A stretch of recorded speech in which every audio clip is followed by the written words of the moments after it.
పాత్రికేయ మిత్రులందరికీ, electronic media, print media మిత్రులందరికీ కూడా నమస్కారం. ఈరోజు ముఖ్యంగా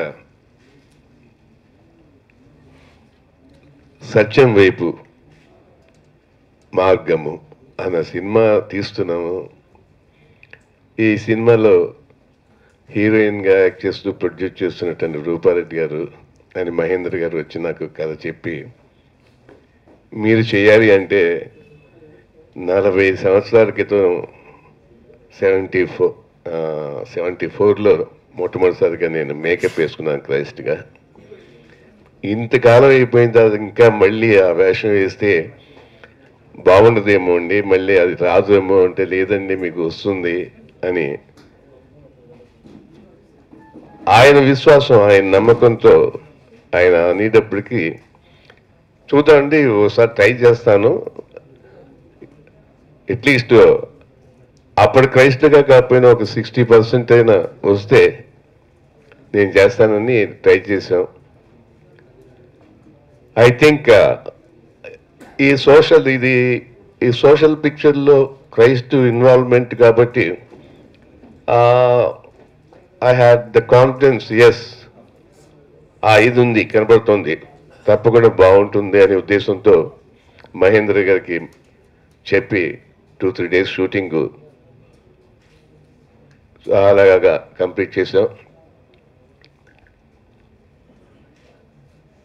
ముఖ్యంగా చెప్పాలంటే రూపారెడ్డి గారికి ఉన్నటువంటి కమిట్మెంట్, ఒక ఫస్ట్ పిక్చర్ తను ఒక అనుభూతితో అనమాట, ఒక విశ్వాసంతో, ఒక నమ్మకంతో తప్పకుండా ఈ సినిమా చేయాలి అని ఒక తపన, ఐ థింక్ చాలా మెచ్చుకోదగ్గవలసిన విషయం. అలాగే మహేందర్ డైరెక్టర్గా ఈ సినిమా కోసం మామూలుగా హీరో రామ్కి చెప్పినట్టుగానే మామూలుగా కొత్తగా వచ్చే డైరెక్టర్ ఏదైనా మంచి కమర్షియల్ సినిమా చేయాలని ఆలోచించే సందర్భాలు ఉంటాయి తప్ప, ఇలాగా ఒక క్రైస్ట్ని బేస్ చేసుకుంటూ ఆ స్టోరీ ఒక సోషల్ స్టోరీ చేయడానికి కొంచెం ఆలోచించే సమయం. ఈ విషయంలో ఒక సంగతి, కరుణామయ సినిమా తీస్తున్నప్పుడు నాకు కలిగిన ఇదేంటంటే, జనరల్గా క్రైస్ట్ వేషం వేయాలన్న ఆలోచన వచ్చిన వారు ఆ వేషం వేసిన మొత్తం మీద నామరూపాలు లేకుండా అయిపోతారు, చచ్చిపోతారు అని, మీరు ఎందుకంటే హీరో అవుదామని వచ్చి ఈ వేషం వేస్తున్నారని చాలామంది జర్నలిస్టులు ఆ రోజుల్లో నాకు చెప్తున్నప్పుడు తెలియకుండానే ఏదో ఒక రకమైనటువంటి శక్తి ప్రేరణ ఏమిటో తెలియదు, కానీ అవునండి మీరు చెప్పినట్టు చెయ్యను అని చెప్దాం అనుకుని వాళ్ళందరి ముందు ప్రెస్ మీట్లోనూ లేదండి ఏమైనా సరే నేను చెయ్యను అనకుండా చేసి తీరుతాను అని చెప్పినటువంటి సందర్భం ఉంది. అలాగే సినిమా 5 ఏళ్ళు పట్టినప్పుడు ఆ సినిమా రిలీజ్ అయిపోయిన తర్వాత అందరికీ తెలిసిన విషయం, మొట్టమొదటి రోజు అయితే జనం లేరు, 10 మంది 15 మంది. ఆ రోజులు అయ్యేటప్పటికీ థియేటర్ పట్టకుండా, థియేటర్ టికెట్ దొరకకుండా వారం రోజులు వెయిట్ చేసి సినిమా చూశారు. 40 సంవత్సరాలు చనిపోతానన్న మనిషి చనిపోకుండా నాకు అదృష్టం ఏంటంటే ఆ కరుణామయుడి వల్లే అనుకుంటాను, చనిపోలేదు. కానీ ఈరోజు కూడా జనం అందరిలో కూడాను కరుణామయుడు క్రైస్ట్ మీరేనండి అని చెప్తుంటే ఎంతో ఆనందంగా ఉంటుంది.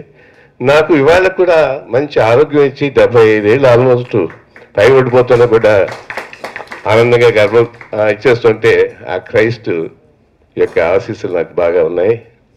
అలాగే బాబా ఆశీస్సులు.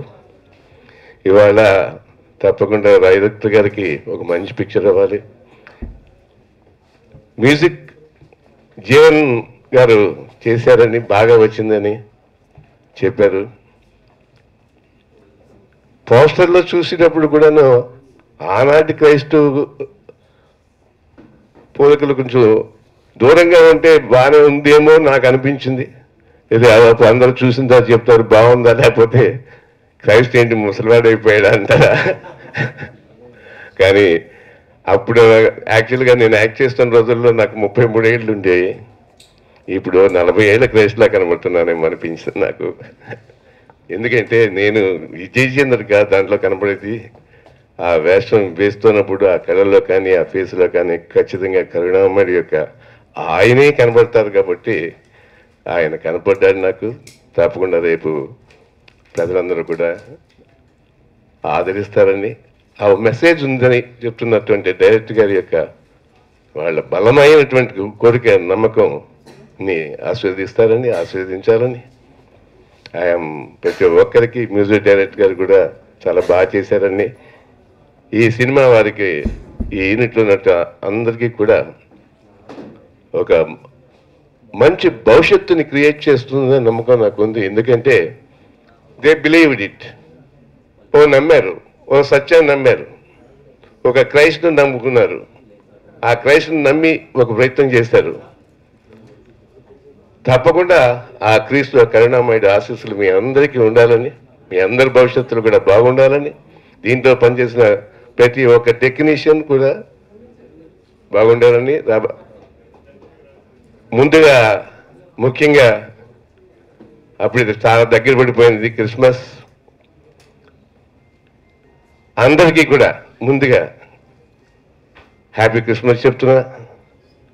మీకు, మీ కుటుంబ సభ్యులకి, పిల్లలకి అందరికీ నా సుఖ సంతోషాలతో ఈ క్రిస్మస్ మహత్తరమైన ఈ క్రిస్మస్ పండుగ ప్రపంచం అంతా బ్రహ్మాండంగా చేసుకుంటాం. పండుగ నాడు ఈ సినిమా రిలీజ్ అవుతుంది కాబట్టి అందరూ కూడా పండగ నాడు చూడండి, పండగ అయిన తర్వాత చూడండి, చూసి ఆశీర్వదించండి కోరుకుంటూ again happy Christmas to you. Happy Christmas.